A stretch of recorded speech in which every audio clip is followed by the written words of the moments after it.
Stay with me 真夜中のドアを叩き帰らないでと泣いた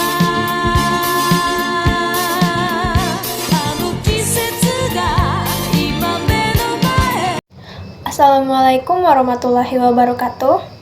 Hello everyone, perkenalkan nama saya Laili Rahmadania. Saya dari kelas 3B dengan NPM A1B02444. Pada kesempatan kali ini, saya akan mempresentasikan sebuah artikel berjudul The Reality of the Wartime Economy, More Historical Evidence on Whether World War II Ended the Great Depression, yang ditulis oleh Stephen Horwitz dan Michael J. MC Phillips. Artikel ini membahas periode 1940 hingga 1949 dengan meninjau kembali klaim populer bahwa Perang Dunia Kedua mengakhiri depresi besar di Amerika Serikat. Namun, para penulis berargumen sebaliknya, bahwa kemakmuran masa perang hanya ilusi statistik. Mereka melanjutkan pandangan ekonom Robert Hicks yang menyatakan bahwa indikator ekonomi seperti GNP dan tingkat pengangguran tidak mencerminkan kesejahteraan real selama masa perang. Karena sebagian besar kegiatan ekonomi diarahkan untuk keperluan militer, bukan untuk kebutuhan masyarakat. Nah, untuk memahami argumen ini lebih dalam, mari kita lihat bagaimana kondisi ekonomi pada awal tahun 1940-an saat perang mulai mempengaruhi seluruh aktivitas ekonomi negara tersebut. Oke, baiklah. Pada periode 1940 hingga 1944, Amerika Serikat mengalami lonjakan ekonomi besar-besaran di atas kertas. GNP meningkat pesat dan tingkat pengangguran turun sekitar 17% pada tahun 1939 menjadi hampir nol pada 1943. Sekilas tampak seperti pemulihan ekonomi yang luar biasa, namun Horwitz dan MC Phillips menjelaskan bahwa ini hanyalah hasil dari mobilitas militer besar-besaran. Karena penurunan pengangguran terjadi karena jutaan pria direkrut melalui wajib militer, bukan karena terciptanya lapangan kerja baru di sektor sipil pada saat itu. Nah, begitu pula dengan peningkatan GNP yang sebagian besar berasal dari produksi senjata, tank, kapal perang, dan peralatan militer, bukan dari barang konsumsi rumah tangga. Bahkan lebih dari 80% investasi industri antara tahun 1941 dan 1943 dibiayai oleh pemerintah. Robert Hicks juga mencatat bahwa konsumsi pribadi per kapita hanya naik 6,8% selama 1939 hingga 1945 yang menunjukkan bahwa kesejahteraan masyarakat hampir tidak pernah berubah. Dengan kata lain, pertumbuhan ekonomi masa perang hanyalah ilusi statistik yang menutupi kenyataan hidup masyarakat yang sulit. Untuk itu, pada jurnal ini, untuk melihat bukti nyata dari sudut tersebut, mari kita lihat kondisi Amerika Serikat di tahun selanjutnya saat perang mencapai puncaknya. Pada jurnal ini menjelaskan pada periode 1942 hingga 1945, Amerika Serikat justru mengalami penurunan kualitas hidup yang sangat nyata. Pemerintah menerapkan price and wage control, yaitu pengendalian harga dan upah, serta rationing system, yaitu pembatasan pembelian barang pokok seperti gula, daging, bahan bakar, dan pakaian. Akibatnya, kebijakan ini banyak barang menjadi langka.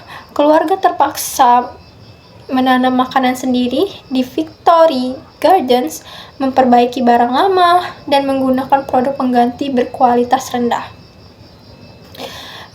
Di jurnal ini juga disebutkan misalnya margarin menggantikan mentega, spam menggantikan daging, dan bahan sintetis seperti rayon menggantikan wool.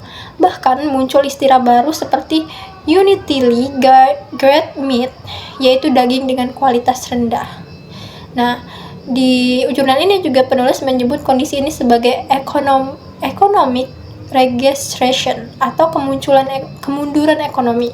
Karena masyarakat kembali ke cara hidup swasembada dan kehilangan kenyamanan modern akibat perang. Jadi, meskipun angka produksi nasional meningkat, rakyat Amerika harus hidup dalam kekurangan dan penurunan standar hidup. Terus, lalu apa yang terjadi ketika perang berakhir?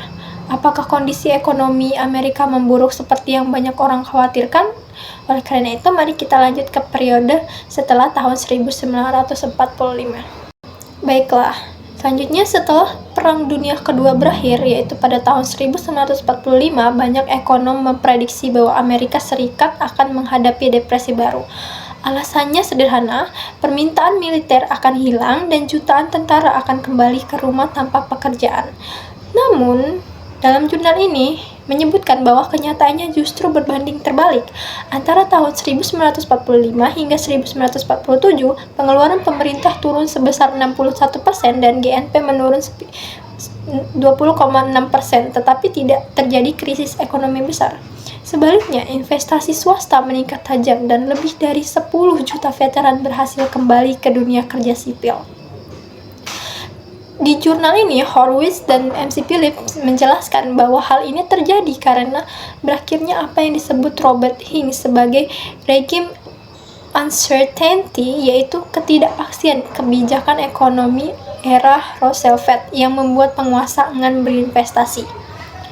Oleh karena itu, dengan berakhirnya kontrol harga, kuota, dan peraturan masa perang, kepercayaan dunia usaha pulih. Akibatnya, pasar kembali bergerak secara alami dan pemulihan ekonomi sejati pun dimulai. Nah, setelah fase transisi ini, mari kita lihat bagaimana perekonomian Amerika benar-benar bangkit pada akhir 1940-an. Baiklah, pada jurnal ini menjelaskan memasuki periode 1947 hingga 1949, Amerika Serikat akhirnya mencapai pemulihan ekonomi yang sejati. Setelah kontrol pemerintah dicabut dan pasar bebas kembali berfungsi, investasi swasta melonjak dan konsumsi masyarakat meningkat tajam.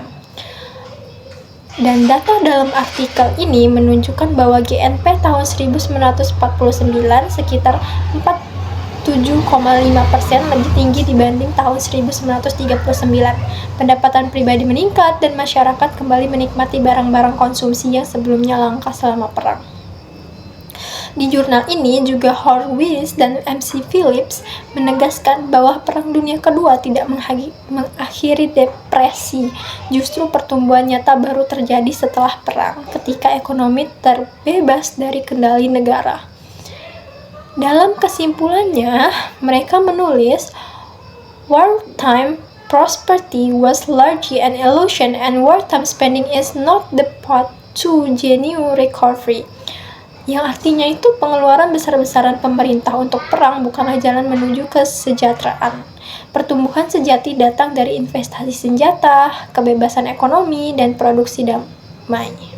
Nah, berdasarkan analisis selama tahun 1940 hingga 1949, kita dapat melihat bahwa pertumbuhan ekonomi selama perang hanyalah ilusi statistik. Standar hidup masyarakat justru menurun karena kelangkaan barang dan pembatasan konsumsi. Sementara itu, pemulihan sejati baru terjadi setelah perang berakhir ketika sektor swasta kembali menjadi penggerak utama perekonomian. Dan pelajaran yang kita bisa ambil dari artikel ini adalah bahwa perang bukanlah solusi untuk krisis ekonomi. Ekonomi yang sehat hanya bisa terwujud melalui produksi damai, kebebasan besar, dan kepercayaan terhadap sektor swasta. Oleh karena itu, mungkin itu saja yang dapat saya sampaikan. Terima kasih atas perhatiannya. Wassalamualaikum warahmatullahi wabarakatuh. Bye-bye.